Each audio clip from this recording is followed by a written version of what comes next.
Welcome back, everyone, to the program. My name is Jeff. My Twitter is here. I hope. Yes, I got it right. Okay. It's right there. There's my Twitter right there in the corner. You can follow me there. Thank you for watching these videos. I appreciate you sharing your valuable time, whether you're watching me on my LitecoinLeader channel or watching on EconomicPreppers. I appreciate either one. So please give us, as a thank you, please give us a like, a share, subscribe, a notification bell. Share this video on your social media if you like the content, or if you don't, I don't care. Just share it out so that people can find it. Okay, that's very important to us. So what am I talking about today? I am talking about two stories regarding Bitcoin and where it's heading.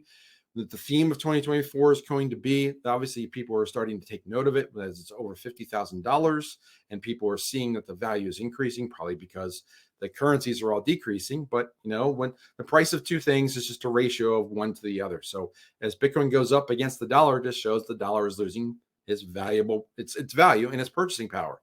So let me share my screen, go over two stories, and then I'll drop out of there and we'll talk about them both. So first off, the first story.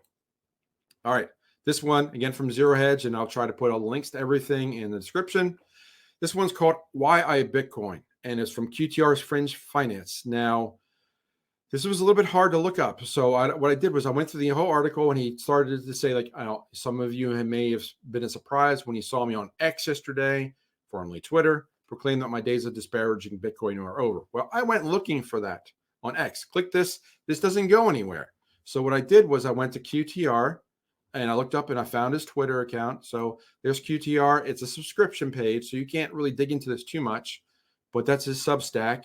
But on Twitter, QTR exists, and his last post, or really one of his last posts, was just simply Bitcoin.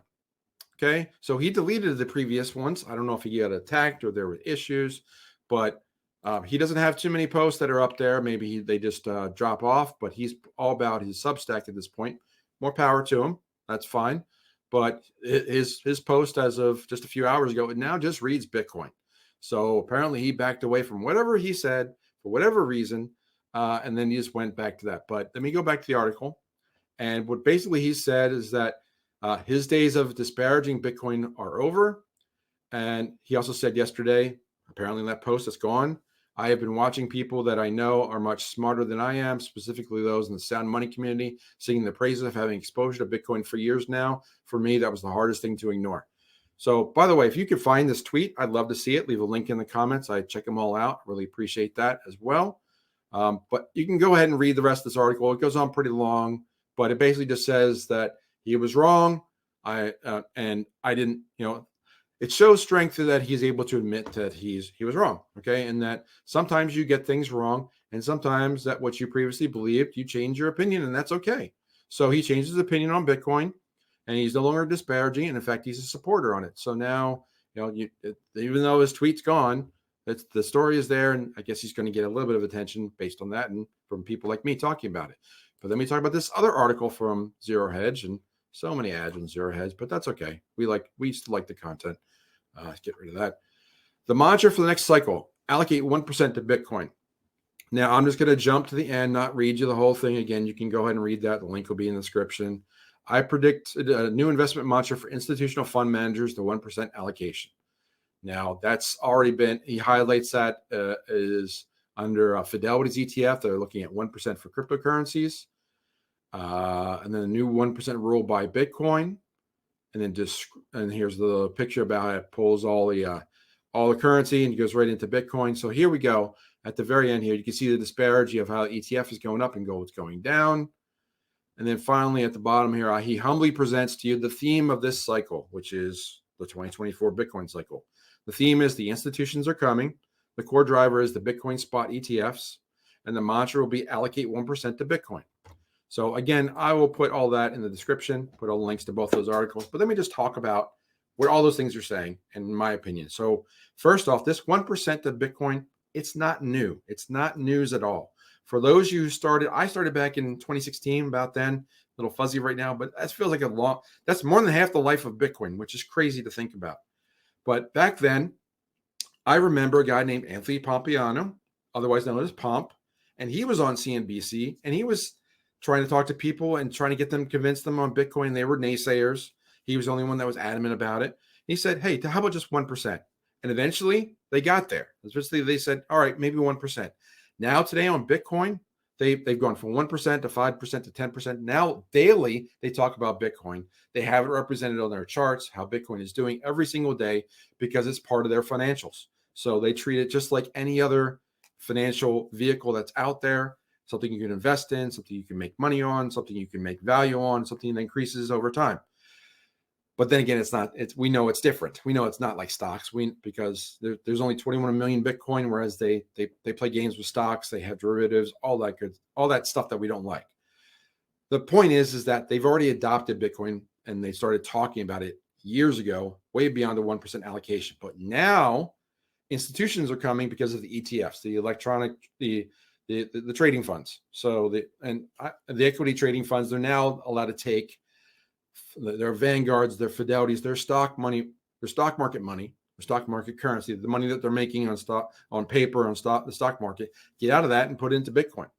And because there's a spot ETF, actually, there's 11 of them now, they have to buy the underlying assets. So really, they are buying Bitcoin. They're just not holding it because Coinbase is the custodian.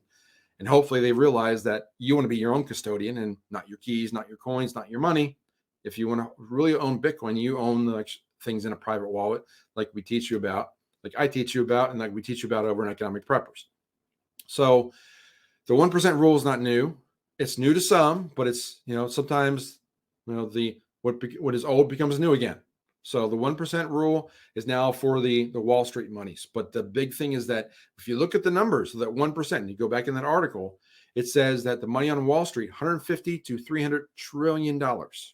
So if you take 1% of that, that's $1.5 to $3 trillion. Now, Bitcoin, the rough math, using 20 million instead of 21 million, just to make the math easy, 20 million Bitcoin times $50,000 value, that's a $1 trillion market cap. Now we know it's higher now. It's over 20 million.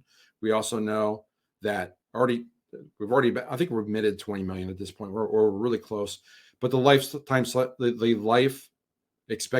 entire supply of Bitcoin, the lifetime supply of Bitcoin will ever be 21 million. But to make the math easy, I just made it 20 million times 50,000.